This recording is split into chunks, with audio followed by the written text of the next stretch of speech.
ಎಲ್ಲರಿಗೂ ನಮಸ್ಕಾರ. ನಾನು Sahana Hegde.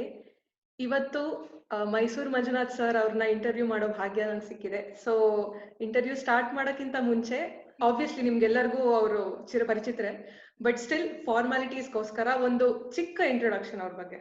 Amazingly gifted violin maestro, Dr. Manjunath, the son and disciple of Vidwan S. Mahadevappa, was a remarkable child prodigy who matured quickly to emerge as a world-class violinist today.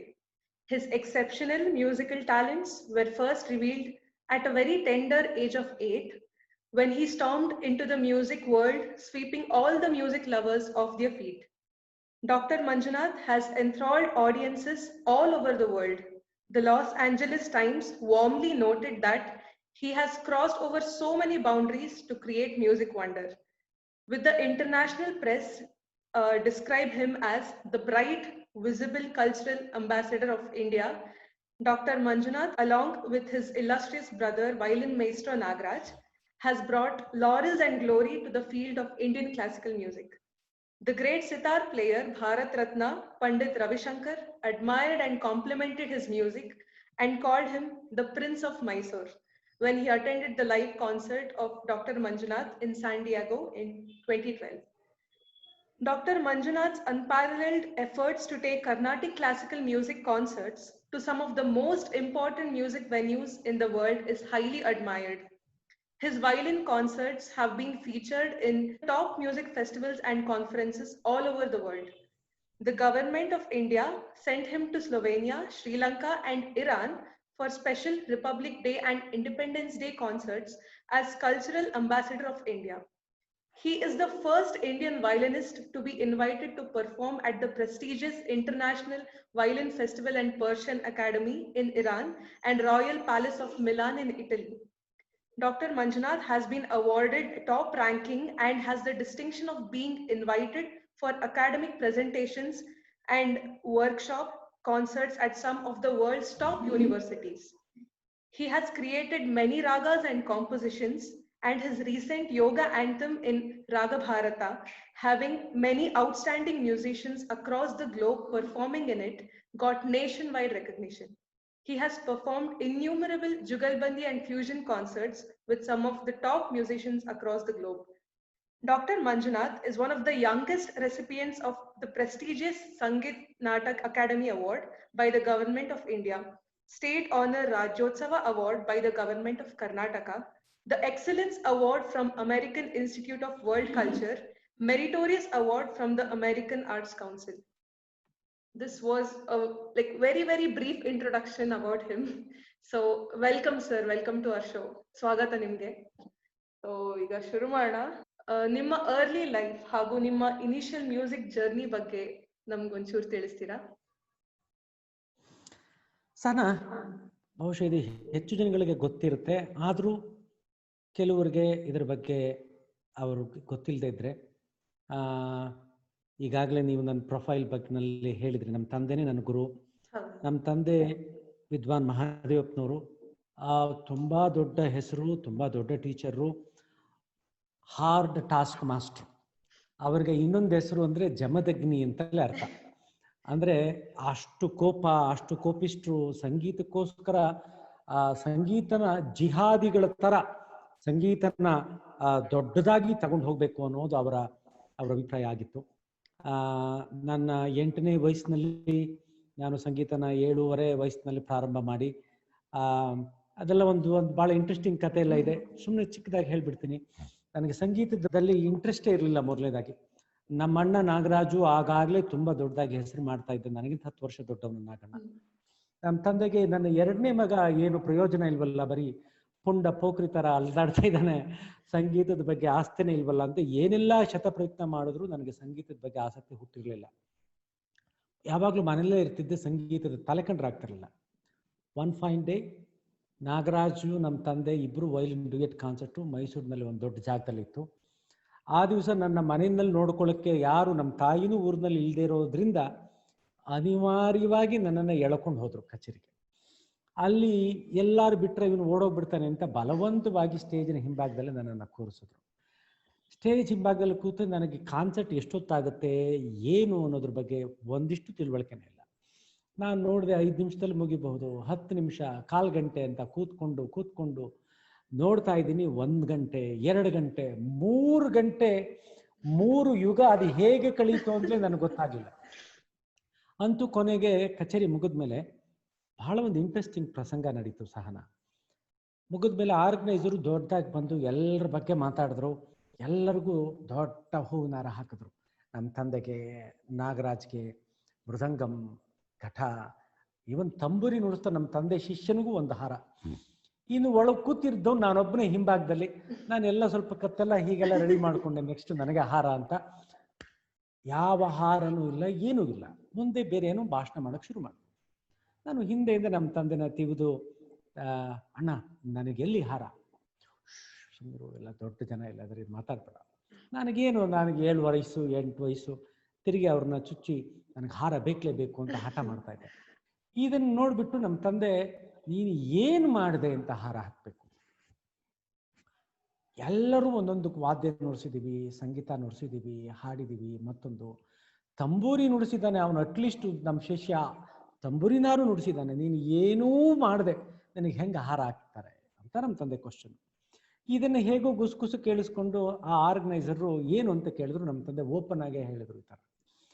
ಆ ಮನುಷ್ಯರು ಸುಮ್ಮನಿರ್ಬೇಕು ಬೇಡವಾ, ಅವರು ವಿದ್ವಾನ್ ಮರಿಯಪ್ಪ ಅಂತ ಆಸ್ಥಾನ ವಿದ್ವಾಂಸರು, ಆಗ ಕಾಲದಲ್ಲಿ ದೊಡ್ಡ ಹೆಸರು. ಅವರು ಮೈಕ್ನಲ್ಲಿ ಅನೌನ್ಸೇ ಮಾಡಿಬಿಟ್ರು, ಮಹಾಜನಗಳೇ ನೋಡಿ, ಸ್ಟೇಜ್ನಲ್ಲಿ ಹಿಂಭಾಗದಲ್ಲಿ ಒಬ್ಬ ಸಣ್ಣ ಪುಂಡ ಪೋಖರಿ ಕೂತಿದ್ದಾನೆ, ಚಿಕ್ಕ ಮಗು ಕೂತಿದೆ, ನಮ್ಮ ಮಹಾದೇವರ ತಂಟೆ ಮಾಡ್ತಾ ಇದ್ದಾನೆ, ನನಗೂ ಹಾರ ಬೇಕು ಅಂತ. ಮಂಜು, ನೀನು ಇದೇ ಜಾಗದಲ್ಲಿ ಕಚೇರಿ ಮಾಡು, ನಿನಗೆ 1 ಅಲ್ಲ 5 ಹಾರ ಹಾಕ್ತೀನಿ ಅಂತ ಅನೌನ್ಸ್ ಮಾಡ್ತಾರೆ. ಜನಗಳೆಲ್ಲ ಕ್ಲಾಪ್ಸ್ ಹೊಡೆದ್ರು. ನನಗೆ ಚಿಕ್ಕ ವಯಸ್ಸಿನಲ್ಲಿ ಅದೊಂದು ದೊಡ್ಡ ಅವಮಾನ ಥರ, ಜನಗಳ ಮುಂದೆ ಅವಮಾನ ಆಗೋಯ್ತು ಅಂತ ನಾನು ಅನ್ಕೊಂಡು, ಯಾವತ್ತೂ ಇಲ್ಲದೆ ಇರೋನು ಅವತ್ತು ವೈಲಿನ್ನ ಹೇಳ್ಕೊಡಿ ಅಂತ ನಮ್ಮ ತಂದೆಗೆ ದುಂಬಾಲು ಬಿತ್ತು. ನಮ್ಮ ತಂದೆ ಅಲ್ಲಿಂದ ಪ್ರಾರಂಭ ಮಾಡಿ ಅದೇ ಜಾಗದಲ್ಲಿ ಅದೇ ಸನ್ನಿವೇಶ, ಅಷ್ಟೇ ದೊಡ್ಡ ಫೆಸ್ಟಿವಲು. ಮುಂದಿನ ವರ್ಷ ನನ್ನ ಮೊದಲನೇ ಕಚೇರಿ ಅಲ್ಲಿ ಮಾಡಿದ್ದಾಯಿತು. 1 ಅಲ್ಲ 5 ಹಾರಗಳು ನನ್ನ ಕತ್ತಿಗೆ ಬಿತ್ತು. ಆಮೇಲಿಂದ ಅದ್ರ ಸೀರಿಯಸ್ ಆಗಿ ನಮ್ಮ ತಂದೆ ಸಂಗೀತ ಕಲಿಬೇಕಾದ್ರೆ ಬೇಕಾಗಿರ್ತಕ್ಕಂಥ ಸಂಪೂರ್ಣ ಶಿಸ್ತು, ದಿವಸಕ್ಕೆ 8 ಗಂಟೆ 10 ಗಂಟೆ ಪ್ರಾಕ್ಟೀಸ್ ಮಾಡುವಂಥದ್ದು ಅತಿ ಇಂಪಾರ್ಟೆಂಟ್. 1 ದಿವಸ ಆಟ ಆಡಕ್ಕೆ ಬಿಟ್ಟಿರಲಿಲ್ಲ. 1 ದಿವಸ ನನ್ನ ಲೈಫ್ನಲ್ಲಿ ಫಿಲಮ್ ಥಿಯೇಟ್ರ್ ಹೆಂಗಿದೆ ಅನ್ನೋದೇ ಗೊತ್ತಿರಲಿಲ್ಲ. ಯಾವ ಹುಡುಗರ ಜೊತೆ ಯಾವ ಸಮಾಚಾರ, 3 ಹೊತ್ತೂ ವೈಲಿನ್ ನುಡಿಸ್ಬೇಕು, ಬೆಳಗ್ಗೆ ಮಧ್ಯಾಹ್ನ ರಾತ್ರಿ ಊಟ ಆದ್ಮೇಲೂ ವೈಲಿನ್ನು. ಹೀಗೆ ನಮ್ಮನ್ನ ಮೇಲಕ್ಕೆ ತಗೊಂಡ್ಬಂದಿದ್ದು ನಮ್ಮ ತಂದೆ. ಎವ್ರಿಥಿಂಗ್ಸ್ ವರ್ತ್ ಇಟ್ ಅಲ್ವಾ ಅದು. ಈ ಕತೆನ ಕೇಳಿದ್ದೀನಿ ನಾನು ಇಂಟರ್ವ್ಯೂದಲ್ಲಿ, ಬಟ್ ನಮ್ಮ ಆಡಿಯನ್ಸ್ ಅಲ್ಲಿ ಎಷ್ಟೊಂದ್ ಜನರಿಗೆ ಅಕಸ್ಮಾತ್ ಗೊತ್ತಿಲ್ಲದೆ ಇದ್ರೆ ಅವ್ರಿಗೂ ಗೊತ್ತಾದಂಗ ಆಯ್ತು. ವೆರಿ ಇಂಟ್ರೆಸ್ಟಿಂಗ್ ಅದು, ಹೆಂಗೆ ನೀವು ಫಸ್ಟ್ ಶುರು ಮಾಡಿದ್ದು ಅಂತ. ನಮ್ಮ ತಂದೆ ಸಹನ ಆಟ ಆಡಕ್ಕೆ ನಾನು ಹೋದ್ರೆ ನನ್ನನ್ನು ಬೈತಿರ್ಲಿಲ್ಲ. ಆಟ ಆಡಕ್ಕೆ ಯಾರು ಫ್ರೆಂಡ್ ಬೇರೆ ಕಡೆಯಿಂದ ಬಂದಿದ್ದವನ್ನ ಹೊಡೆದಾಕ್ಬಿಡೋರು, ಹೊಡೆದು ಬಿಡೋರು. ಅವನು ಯಾವ ಮನೆಗೆ ಅಂದ್ಬಿಟ್ಟು ಅವ್ರ ಲೈಫ್ ನಲ್ಲಿ ನಮ್ಮ ಮನೆ ಕಡೆ ತಲೆ ಹಾಕ್ತಾರೆ. ನಾವು 1 ದಿವಸ ಈ ತರ ಮಾಡಿದ್ರಲ್ಲ ಅಂದ್ಬಿಟ್ಟು ನಮ್ಮ ತಂದೆಗೆ ಆನೆಸ್ಟ್ಲಿ ಎಷ್ಟೊಂದು ದಿವಸ ಚಿಕ್ಕ ವಯಸ್ಸಿನಲ್ಲಿ ನಾನು ಶಾಪ ಹಾಕ್ತಿದ್ದು ಉಂಟು. ಅಪ್ಪ ತಂದೆ, ದೇವ್ರೆ ಇಂಥ ಕ್ರೂರವಾದ ತಂದೆ ನಮ್ಗೆ ಕೊಟ್ಬಿಟ್ಟಿದ್ಯಲ್ಲ ಅಂತ ಅನ್ಕೋತಿದ್ದ ದಿನಗಳೂ ಇತ್ತು. ಎಲ್ಲಿವರೆಗೆ ನಮಗೆ ಇದರದ್ದು ರಿಯಲೈಸೇಷನ್ ಆಗ್ತಿರ್ಲಿಲ್ವೋ, ಆಮೇಲೆ ಇದರದ್ದು ಸಂಪೂರ್ಣ ಫಲವನ್ನ ನಾವು ಅನುಭವಿಸೋದಕ್ಕೆ ಪ್ರಾರಂಭ ಮಾಡಿದ್ಮೇಲೆ, ಸಂಗೀತದ ಮಹತ್ವ ಗೊತ್ತಾದ್ಮೇಲೆ ಪ್ರತಿ ಒಂದು ಕ್ಷಣವೂ ಅವ್ರನ್ನ ಪೂಜೆ ಮಾಡೋದಕ್ಕೆ ಪ್ರಾರಂಭ ಮಾಡಿದೆ. ಖಂಡಿತ, ವೆರಿ ಇನ್ಸ್ಪೈರಿಂಗ್ ಸರ್. ಸೊ ಮುಂದಿನ ಪ್ರಶ್ನೆ, ನಿಮಗೆ ಯಾರು ಸ್ಫೂರ್ತಿ? ಲೈಕ್ ನಿಮ್ಗೆ ಸಂಗೀತದಲ್ಲಾಗಿರ್ಲಿ ಅಥವಾ ಯಾವುದೇ ವಿಷಯದಲ್ಲಾಗಿರ್ಲಿ ತುಂಬಾನೇ ಇನ್ಫ್ಲುಯೆನ್ಸ್ ಮಾಡಿ ನೀವು ಅವ್ರನ್ನ ರೋಲ್ ಮಾಡೆಲ್ ಅಂತ ಅನ್ಕೊಳ್ಳೋರು, ಅವ್ರ ಬಗ್ಗೆ ತಿಳಿಸ್ತೀರಾ? ಅದರಲ್ಲಿ ಸಂದೇಹನೇ ಇಲ್ಲ. ನಮ್ಮ ತಂದೆನೇ ಇನಿಷಿಯಲಿ ಅವರು ಬಿಟ್ಟು ಅವರ ಪರಿಶ್ರಮ, ಅವರು ನಮ್ಗೆ ವೈಲಿನ್ನು ಹೇಳಿ ಕೇಳಿ ತುಂಬಾ ಕಷ್ಟವಾದಂತ ವಾದ್ಯ. ಆ ವೈಲಿನ್ನಲ್ಲಿ ಬೆಟ್ಟಲ್ಗಳಿರೋದಿಲ್ಲ, ಕೀಸ್ ಇರೋದಿಲ್ಲ, ಕೊಳಲ್ನಲ್ಲಿರೋ ಹಾಗೆ ಹೋಲ್ಸ್ ಇರೋದಿಲ್ಲ. ಆ ಒಂದು ಸ್ಲೀಕ್ ಪ್ಲೈನ್ ಫಿಂಗರ್ ಬೋರ್ಡ್ ಮೇಲೆ ಪರಿಶುದ್ಧವಾಗಿರ್ತಕ್ಕಂಥ ಶುದ್ಧವಾದ ನಾದವನ್ನ, ಸ್ವರಗಳನ್ನ ಹೊರಡಿಸ್ಬೇಕು ಅಂದ್ರೆ ತುಂಬಾ ತಲೆ ಕೆಡಿಸ್ಕೋಬೇಕು. ಆಮೇಲೆ ಎಲ್ಲಾ ತರದಲ್ಲೂ ಸಂಪೂರ್ಣವಾಗಿ ಕರ್ನಾಟಕ ಸಂಗೀತದ ಸಂಪೂರ್ಣ ರಾಗಗಳ ಪರಿಚಯ, ರಾಗ ತಾನ ಪಲ್ಲವಿ, ಮ್ಯಾಥಮೆಟಿಕ್ಸು, ನೆರವಲ್ಲು, ಮನೋಧರ್ಮ, ಒಂದ ಎರಡ ಸಹನ, ಸಂಗೀತ ಅನ್ನೋದು it's A never ending journey, ಎಲ್ಲರಿಗೂ ಗೊತ್ತಿರುವಂತ ವಿಚಾರ. ಅದರಲ್ಲಿ ಒಂದು ಮಟ್ಟಕ್ಕಾದ್ರೂ ಒಂದು ಲೆವೆಲ್ಗೆ ಮಾಡಬೇಕು ಅಂತ ಅನ್ನೋದಕ್ಕೆ ನಮ್ಮ ತಂದೆ ಪಟ್ಟಂತ ಶ್ರಮ. ನಾವು ಬೇರೆ ಅವ್ರನ್ನೇ ಸಂಪೂರ್ಣವಾಗಿ ನೋಡ್ಕೊಂತ ಅವ್ರನ್ನೇ ಅನುಸರಿಸ್ಕೊಂಡು ಬೆಳೆದವರು. ಅದಾದ ಮೇಲೆ ಬೇಕಾದಷ್ಟು ದೊಡ್ಡ ದೊಡ್ಡ ಎಲ್ಲ ವಿದ್ವಾಂಸರುಗಳು, ನಮ್ಮ ಕರ್ನಾಟಕ ಸಂಗೀತದ ದೊಡ್ಡ ದೊಡ್ಡ ಸಂಗೀತ ವಿದ್ವಾಂಸರು ಎಲ್ಲರೂ, ಬಾಲಮುರಳಿ ಕೃಷ್ಣ ಇರ್ಬೋದು, ವಯಲಿನ್ನ ದೊಡ್ಡ ದೊಡ್ಡ ಘಟಾನುಘಟಿಗಳಾಗಿರ್ಬೋದು, ರವಿಶಂಕರ್ ಜಿ ಆಗಿರ್ಬೋದು, ಸಿತಾರ್ನ, ಅವರೆಲ್ಲರೂ ನಮಗೆ ಆಮೇಲೆ ವೆಸ್ಟರ್ನ್ ಕ್ಲಾಸಿಕಲ್ ಮ್ಯೂಸಿಕ್ನ ದೊಡ್ಡ ದೊಡ್ಡ ಕಂಪೋಸರ್ಸು, ಎಲ್ಲರೂ ನಮಗೆ ಬೇರೆ ಬೇರೆ ತರದಲ್ಲಿ ನಮ್ಮ ಮೇಲೆ ಇನ್ಫ್ಲೂಯೆನ್ಸ್ ಮಾಡ್ತಾ ಇರ್ತಾರೆ. ಖಂಡಿತ. ಅದು ಮತ್ತೆ ಮನುಷ್ಯನ ಧ್ವನಿಗೆ ಅತಿ ಹತ್ರವಾದಂತ ಇನ್ಸ್ಟ್ರೂಮೆಂಟ್ ವೈಲಿನ್. ಲೈಕ್ ನಾವು ಗಾಯನದಲ್ಲಿ ಹೆಂಗೆ ಭಾವ ತೋರಿಸ್ಬೋದೋ ಅದನ್ನ ಎಲ್ಲದನ್ನು ವೈಲಿನ್ ಅಲ್ಲಿ ತೋರಿಸ್ಬೋದು. ಸೊ ಅದನ್ನು ಹೇಳ್ತಾರಲ್ವಾ, like Absolutely true. And also my father made me sing vocal music also first. Vocal music ನ ಕಲ್ತ್ಕೊಂಡ್ರೆ ಆ ಸಂಗೀತದ ಸಂಪೂರ್ಣ ಆ ಒಂದು ಚಿತ್ರಣ ಇನ್ನು ಬೇರೆ ಬೇರೆ ಪರ್ಸ್ಪೆಕ್ಟಿವ್ ನಲ್ಲೆಲ್ಲ ನೋಡೋದಕ್ಕೆ ಸಾಧ್ಯ ಅನ್ನುವಂಥದ್ದು ನಮ್ಮ ತಂದೆ ನಮಗೆ ಗೈಡ್ ಮಾಡಿದಂಥ ಒಂದು ವಿಚಾರ. ಹಾಗಾಗಿ ಇವೆಲ್ಲವೂ ಆ ಎಮೋಷನ್ಸು, ಆ ರಾಗ ಹೇಳಿ ನಮ್ಮ ರಾಗ, ನಮ್ಮ ಇಂಡಿಯನ್ ಕ್ಲಾಸಿಕಲ್ ಮ್ಯೂಸಿಕ್ಕು, ಅದು ಹಿಂದೂಸ್ತಾನಿ ಇರಲಿ, ಕರ್ನಾಟಕ ಸಂಗೀತ ಇರಲಿ, ಯಾವುದೊಂದು ರೊಟೇಷನ್ನ ಮೇಲೆ ಆಧಾರವಾಗಿರದೇ ಇರುವಂತಹ ಸಂಗೀತ. ಇದನ್ನ ಆ ರಾಗದ ಭಾವ ಹೇಗೆ ಬರುತ್ತೆ, ಅದು ಹೇಗೆ ಮನೋಧರ್ಮ ಮಾಡ್ತೀವಿ ಅನ್ನುವಂಥದ್ದೇ ದೊಡ್ಡ ಸಮಾಚಾರ. ಇದೆಲ್ಲನೂ ಕಲ್ತ್ಕೊಳ್ತಾ ಒಂದೊಂದಾಗಿ ಹೋಗ್ತಾನೆ ಇರ್ತೀವಿ. ಅದಕ್ಕೊಂದು ಡೆಸ್ಟಿನೇಷನ್ ಅಂತ ಯಾವತ್ತಿಗೂ ಇರೋದೇ ಇಲ್ಲ. ಈ ಜರ್ನಿಯೇ ಒಂದು ದೊಡ್ಡ ಸಮಾಚಾರ. ಆ ಡೆಸ್ಟಿನೇಷನ್ ಕಡೆ ಅದು ಆ ಒಂದು ಒಳ್ಳೆ ಡೈರೆಕ್ಷನ್ ಗುರುಗಳು ತೋರಿಸಿರ್ತಾರೆ. ಅದ್ರ ಮೇಲೆ ನಾವು ಆ ದಾರಿನಲ್ಲಿ ನಡ್ಕೊಂಡು ಹೋಗ್ತಾ ಇರ್ತೀವಿ. ಒಬ್ರು ಮುಂದೆ ಇರ್ತಾರೆ, ಇನ್ನೊಬ್ರು ಹಿಂದೆ ಇರ್ತಾರೆ. ಯಾರೊಬ್ರು ಯಾವ ಕಾಲದಲ್ಲೂ ಯಾವತ್ತಿಗೂ ಡೆಸ್ಟಿನೇಷನ್ ಅನ್ನತಕ್ಕಂಥದ್ದನ್ನ ಮುಟ್ಟಿರೋದಕ್ಕೆ ಸಾಧ್ಯನೇ ಇಲ್ಲ ಅಂತ ಒಂದು ಸಮಾಚಾರ. ನಿಜವಾದ ವಿಷಯ. ಸೊ ನಿಮ್ಮ ಸಂಗೀತದ ಲೈಫಲ್ಲಿ ನೀವು ಎಷ್ಟೊಂದು ಸ್ಪೆಷಲ್ ಮೂಮೆಂಟ್ಸ್ ನ ಅನುಭವಿಸಿರ್ಬೋದು, ಬಟ್ ನಿಮ್ಗೆ ಅತ್ಯಂತ ಒಂದು ಮೆಮೊರೇಬಲ್ ಆದಂತ ಒಂದು ಮೂಮೆಂಟ್ ನ ನಮ್ ಜೊತೆ ಶೇರ್ ಮಾಡ್ಕೋತೀರಾ? ಆ ಥರ ಬೇಕಾದಷ್ಟಿದೆ Sahana. Especially being the first ever Carnatic musician to perform in some of the topmost venues across the globe, ನಮ್ಮ ರಾಯಲ್ ಆಲ್ಬರ್ಟ್ ಹಾಲ್ ಆಗಿರ್ಬೋದು, ಸಿಡ್ನಿ ಆಪರಾ ಹೌಸ್ ಅಥವಾ ಮಿಲಾನೋ ಮ್ಯೂಸಿಕಾ, ಈ ಪ್ರಪಂಚದ ಬೇರೆ ಬೇರೆ ಬೇರೆ ಸಂದರ್ಭಗಳಲ್ಲಿ ಬೇರೆ ಬೇರೆ ಕಡೆ ಎಲ್ಲ ಹೋಗಿ ಪ್ರತಿಯೊಂದು ಕಚೇರಿನೂ ಅದೇನಾಗುತ್ತೆ ಅಂದರೆ, ಈ ಸಂಗೀತದ ಹುಚ್ಚು, ಆ ಪ್ಯಾಷನ್ ದೊಡ್ಡದಾಗ್ತಾ ಆಗ್ತಾ ಅದರಲ್ಲಿರುವಂಥ ಸಣ್ಣ ಪುಟ್ಟದ ಎಲ್ಲವನ್ನೂ ನಾವು ಆಸ್ವಾದಿಸೋದಕ್ಕೆ ಪ್ರಾರಂಭ ಮಾಡ್ತೀವಿ. ಅಲ್ಟಿಮೇಟ್ಲಿ ಸಂಗೀತ ನುಡಿಸೋವನು, ಕಲಾವಿದ, ಅವನು ಏನೇ ಆಗಿರಲಿ, ಫಸ್ಟು ಅವನೇ ಅದನ್ನ ಆಸ್ವಾದಿಸ್ಕೊಂಡ್ರೇನೆ ಆ ಉಳಿದಂಥ ಶ್ರೋತೃಗಳಿಗೆ ಅದರದ್ದು ರಸ ಮುಟ್ಟುವಂಥದ್ದು. ಹಾಗಾಗಿ ಬೇಕಾದಷ್ಟು ಅಕೇಶನ್ಸ್ ಎಲ್ಲ ಇದೆ. ಚಿಕ್ಕ ವಯಸ್ಸಿನಲ್ಲಿ ನಾನು ಫಸ್ಟ್ ಆಗಿ ಅವಾಗೆಲ್ಲ ಫಾರಿನ್ಗೆ ಹೋಗ್ಬೇಕು ಅಂತ ದೊಡ್ಡದಾಗಿ ಇನ್ವಿಟೇಷನ್ ಬಂದ್ಬಿಟ್ಟಿದೆ ಅಂದ್ರೆ ತುಂಬಾ ಅದೇ ಸಂತೋಷವಾಗ್ತಾ ಇತ್ತು. ಈಗ ಪ್ರತಿ ವರ್ಷಕ್ಕೆ 5-6 ತಿಂಗಳೇ ಹೊರಗಡೆನೆ ಇರ್ತೀವಿ. ಒಂದು 40-45 ಕಂಟ್ರಿಗಳಿಗೆಲ್ಲ ಹೋಗಿದ್ ಬಂದಿರ್ತೀವಿ. ದೊಡ್ಡ ದೊಡ್ಡ ಸಮಾಚಾರಗಳೆಲ್ಲ ಇರುತ್ತೆ. ಹಾಗಾಗಿ ಪ್ರತಿಯೊಂದು ಸನ್ನಿವೇಶವೂ ವಿಶೇಷವಾಗಿ ಕಾಣುತ್ತೆ. ಅಂಥದ್ರಲ್ಲಿ ನಮ್ಮ ತಂದೆ ಜೊತೆ ನಾನು ಫಸ್ಟ್ ನುಡಿಸಿದಂಥ ಕಚೇರಿಗಳು ಇವಾಗಲೂ ನನ್ನ ಕಣ್ಣೆದುರಿಗೆ ಬಹಳ ಹಾಗೆ ಹಸಿರಾಗೆ ಹಾಗೆ ಉಳ್ಕೊಂಡಿದೆ. ನನ್ನ ತಂದೆ ನನ್ನನ್ನು ಬಿಟ್ಟು 2 ವರ್ಷ ಆಯಿತು ಹೋಗಿ. ಈಗಲೂ ನಮ್ಮ ತಂದೆ ನನ್ನ ಜೊತೆ ಇರಬೇಕು ಅನಿಸುತ್ತೆ. ನಮ್ಮ ತಂದೆ ಬಂದು ಯಾವ ಮಟ್ಟಕ್ಕೆ ಆ ಇನ್ಫ್ಲುಯೆನ್ಸ್ ಇರುತ್ತೆ ಅಂದರೆ ಸಹನ, ನಮ್ಮ ತಂದೆ ನಮಗೆ ಪಾಠ ಹೇಳ್ಕೊಡ್ಬೇಕಾದ್ರೆ ಕನಿಷ್ಠ ಪಕ್ಷ ಒಂದು 25-30 ಬೋನ ಮುರಿದು ಹಾಕಿದ್ದಾರೆ, ಹೊಡೆದು. ಈಗಲೂ ಎಷ್ಟೊಂದು ಸರಿ ಕನಸಿನಲ್ಲೆಲ್ಲ ಅವ್ರು ಬರ್ತಾರೆ ನಮ್ಮ ತಂದೆ. ನನಗೆ ಈಗ ಪ್ರಪಂಚನೇ ನನ್ನನ್ನು ರಾಜ ಮಹಾರಾಜ ಹಾಗೆ ಹೀಗೆ ಅಂತೆಲ್ಲ ಅಂತಾರೇನು ಸಂಗೀತದಲ್ಲಿ. ಆದರೆ ನಮ್ಮ ತಂದೆ ಹತ್ರ ನಾನು ಹೊಡೆಸ್ಕೊತಾ ಇದ್ದದ್ದು, ನಾನು ಹೇಟ್ ತಿಂತಾ ಇದ್ದದ್ದು, ಆ ಮಧುರ ಕ್ಷಣಗಳು ಈಗಲೂ ಒಂದ್ಸರಿ ನಮ್ಮ ತಂದೆ ಬಂದು ನನಗೆ ಹೊಡಿಲಿ ಅಂತ ಅನ್ನಿಸ್ತಾ ಇರುತ್ತೆ. Ultimately we are all emotional, especially musicians ಎಲ್ಲರೂ ನಾವು ಭಾವನಾತ್ಮಕವಾಗಿರ್ತಕ್ಕಂಥ ಭಾವನಾ ಜೀವಿಗಳು. ಹಾಗಾಗಿ ಇವೆಲ್ಲವೂ ಸೇರ್ಕೊಂಡಿರುತ್ತೆ. ಒಂದೊಂದು ನಿಮಿಷವೂ ನಮಗೆ ಬಹಳ ಅದ್ಭುತವಾಗಿ ತೋರ್ತಾ ಇರುತ್ತೆ. ಖಂಡಿತ. ಮತ್ತೆ ನೀವು ಎಷ್ಟೊಂದು ಕಂಟ್ರೀಸ್ ತಿರುಗಿದ್ದೀರಾ. ನಿಮ್ಮ ಫಾರಿನ್ ಎಕ್ಸ್ಪೀರಿಯನ್ಸ್ ಅಲ್ಲಿ ಅಲ್ಲಿರೋ ಜನ ನಮ್ಮ ಭಾರತೀಯ ಶಾಸ್ತ್ರೀಯ ಸಂಗೀತವನ್ನು ಹೇಗೆ ಪರ್ಸೀವ್ ಮಾಡ್ತಾರೆ ಅಂತ ನಿಮ್ಗೆ ಹೇಗೆ ಅನ್ಸುತ್ತೆ? Like would you like to share something regarding that? You will be surprised to know that many times we have extremely serious audience listening to Carnatic classical music overseas. ಅವರ ಆಸ್ತೆ, ಅವರ ನಮ್ಮ ಸಂಗೀತದ ಮೇಲೆ ಅವ್ರಿಗಿರ್ತಕ್ಕಂಥ ಗೌರವ ನೋಡ್ಬಿಟ್ರೆ ನಮಗೆ ಆಶ್ಚರ್ಯ ಆಗುತ್ತೆ. ಕೆಲವು ಸಮಯ ಏನನ್ಸುತ್ತೆ ಅಂತಂದ್ರೆ, ಎಲ್ಲೋ ಒಂದು ಕಡೆ ಕೆಲವು ಜಾಗಗಳನ್ನ ಬಿಟ್ಟು, ಕೆಲವು ಸ್ಥಳಗಳನ್ನ ಬಿಟ್ಟು, ನಮ್ಮ ದೇಶದಲ್ಲೇ ನಮ್ಮ ಕ್ಲಾಸಿಕಲ್ ಮ್ಯೂಸಿಕ್ನ ಗೌರವನ್ನ ಎಲ್ಲರೂ ತಿಳ್ಕೊಂಡಿಲ್ವೇನೋ ಅನ್ನುವಂಥ ಒಂದು ವೇದನೆಯೂ ಆಗುತ್ತೆ. ಇದನ್ನ ದೊಡ್ಡವರು ಹೇಳಿದ್ದಾರೆ. ಆದ್ರೆ ಬಹಳ ಆಶ್ಚರ್ಯ, ನಾವು ಯುರೋಪ್ ಆಗ್ಲಿ, ಅಮೆರಿಕ ಆಗ್ಲಿ, ಜಪಾನ್ ಆಗ್ಲಿ, ಯಾವುದೇ ಕಂಟ್ರಿ ಆಗ್ಲಿ, ಎಷ್ಟೊಂದು ದೊಡ್ಡ ಯೂನಿವರ್ಸಿಟಿ, ಆಕ್ಸ್ಫರ್ಡ್ ಯೂನಿವರ್ಸಿಟಿ ಅಂತ ಹಿಡಿದು MIT ಇಂದ ಹಿಡಿದು ಎಲ್ಲ ಕಡೆಗೂ ನಾವು ನೋಡ್ಸಿದ್ವಿ, ಬೇಕಾದಷ್ಟು ನೋಡ್ಸಿದ್ವಿ.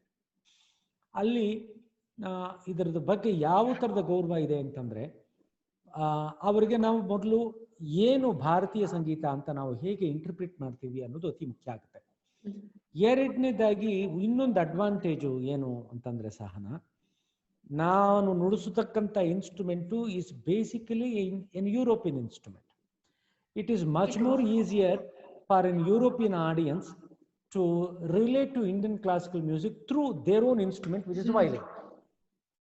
And some of the music universities and the music conferences wherein I participated, and explaining Indian classical music, playing Indian music in violin has a better impact on them, because ಅವ್ರಗಳಿಗೆ ನಮ್ಮ ಗಮಕಗಳು, ಇದು ಸಮಾಚಾರಗಳು, ಈ ಗಮಕ ಅಂದ್ರೆ ಹಿಂದೂಸ್ತಾನದಲ್ಲಿ ಮೀಂಡ್ ಅಂತ ಕರಿತೀವಲ್ಲ, ಅದರ ಸಮಾಚಾರ ಗಮಕ ಅಂತ ಕರ್ಕೋತೀವಿ.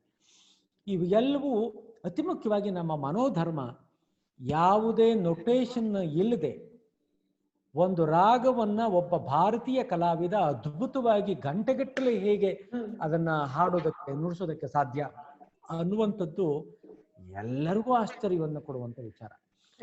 ಇದನ್ನೆಲ್ಲವನ್ನು ಹೈಲೈಟ್ ಮಾಡಿ, ನಾವು ದೊಡ್ಡದಾಗಿ ಮಾಡಿ, ನಮ್ಮ ಭಾರತೀಯ ಸಂಗೀತದ ಮೇಲೆ ಇನ್ನೂ ವಿಶೇಷವಾಗಿರ್ತಕ್ಕಂಥ ಗೌರವ ಅವ್ರಿಗೆ ಬರೋ ಹಾಗೆ ಮಾಡೋ ನಿಟ್ಟಿನಲ್ಲಿ ನಾವು ಸಿನ್ಸಿಯರ್ ಆಗಿ ನಾನು ಅದ್ರ ಬಗ್ಗೆ ಯೋಚನೆ ಮಾಡ್ತಾ ಇದ್ದೀನಿ, ಅದ್ರ ಬಗ್ಗೆ ಮಾಡ್ತಾ ಇದ್ದೀನಿ.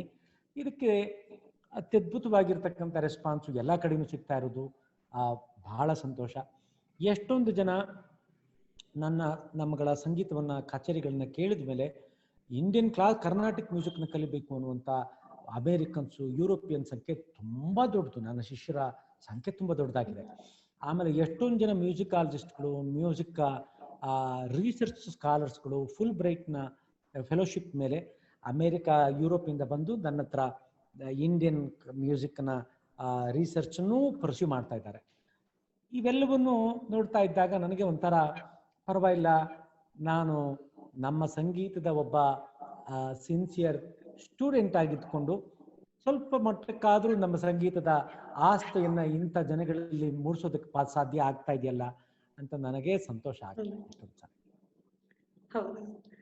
ಮತ್ತೆ ಇನ್ನೊಂದು ವಿಷಯ ಅಂದ್ರೆ, ಈ ಜುಗಲ್ಬಂದಿ ಇರತ್ತಲ್ವಾ, ನೀವ್ ಎಷ್ಟೊಂದು ಜುಗಲ್ಬಂದಿಯಲ್ಲಿ ನುಡ್ಸಿದೀರಾ, ಬಟ್ ನಿಮ್ಗೆ ತುಂಬಾ ಒಂಥರ ಖುಷಿ ಕೊಡೋದು ಯಾವ ಇನ್ಸ್ಟ್ರೂಮೆಂಟ್ ಜೊತೆ, ಅಥವಾ ನೀವು ಎಷ್ಟೊಂದು ಯುರೋಪಿಯನ್ ಆರ್ಕೆಸ್ಟ್ರಾ ಜೊತೆನೂ ಕೊಲಾಬರೇಟ್ ಮಾಡಿದೀರಾ, ಸೊ ಅದ್ರ ಎಕ್ಸ್ಪೀರಿಯನ್ಸ್ ಏನಾದ್ರು ಶೇರ್ ಮಾಡ್ಕೋತೀರಾ?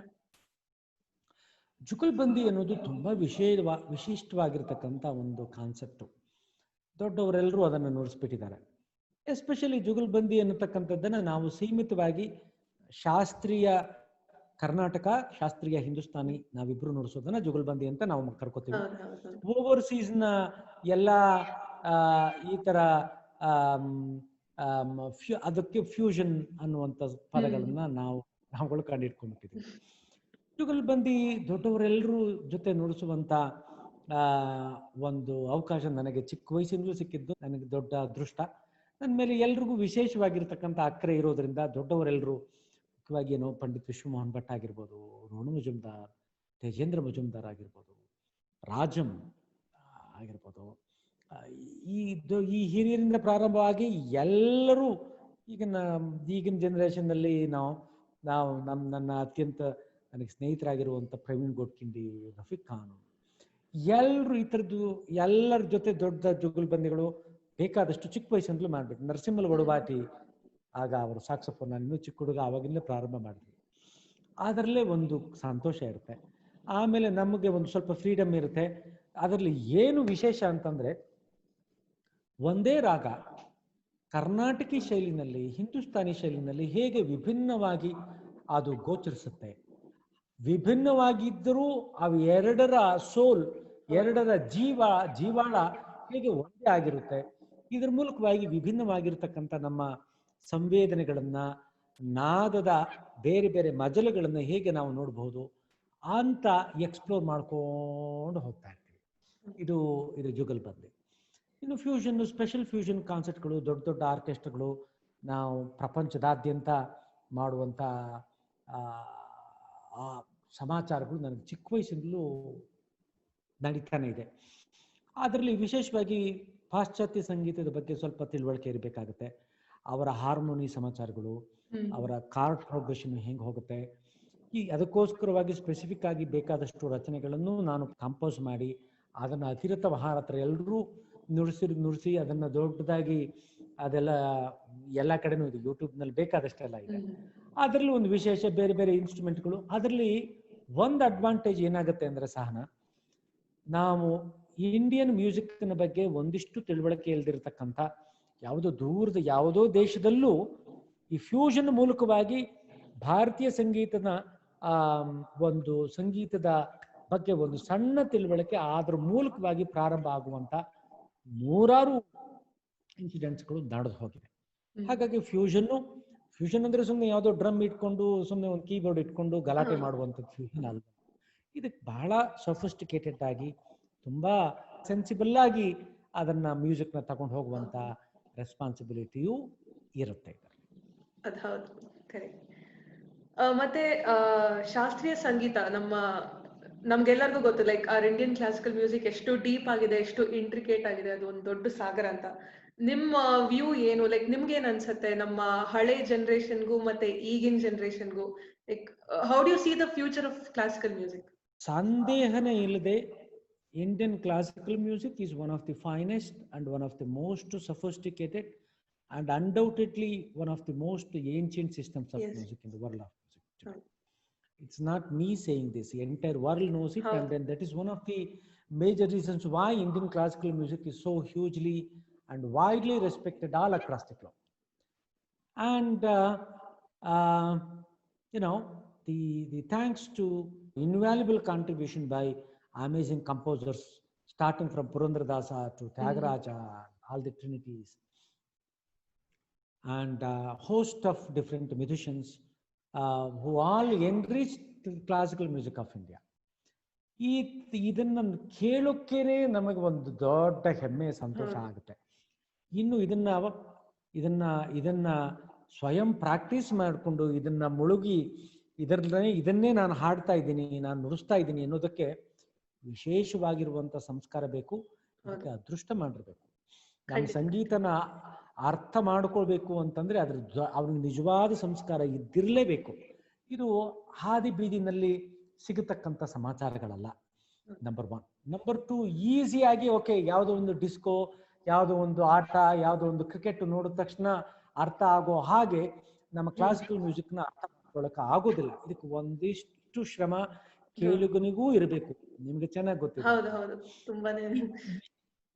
ಇಷ್ಟು ಇದ್ದು ಬಿಟ್ರೆ ಅದರ ಆನಂದ ಇನ್ನು ಯಾವ ಸಂಗೀತವೂ ಇದರ ಹತ್ತಿರಕ್ಕೆ ಬರೋಕ್ಕೆ ಸಾಧ್ಯ ಇಲ್ವೇನೋ ಅಂತ ನಮಗೆ ಅದನ್ನ ಪ್ರಪಂಚದಾದ್ಯಂತ ಎಲ್ಲರೂ ಒಪ್ಕೊಂಡಿರುವಂತ ವಿಚಾರ.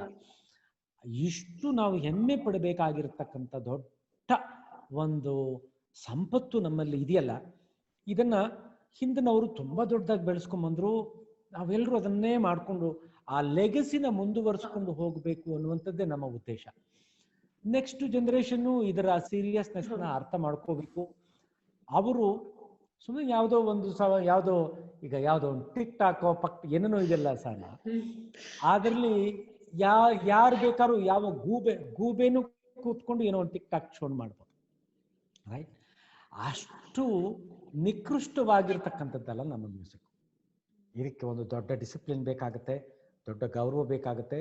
ಇದನ್ನ ದೊಡ್ಡ ದೇವಾನುದೇವತೆಗಳಿಗೆ ಅವರುಗಳಿಗೆ ನಾವು ಎಲ್ಲ, ನೀವು ಯಾವುದೇ ದೇವ್ರ ಫೋಟೋಗಳು ನೋಡಿ, ಇಲ್ಲ ಫ್ಲೂಟು, ಇಲ್ಲ ವೀಣೆ, ಇಲ್ಲ ತಂಬೂರಿ, ಇಲ್ಲ ಮೃದಂಗ ಇರುತ್ತೆ.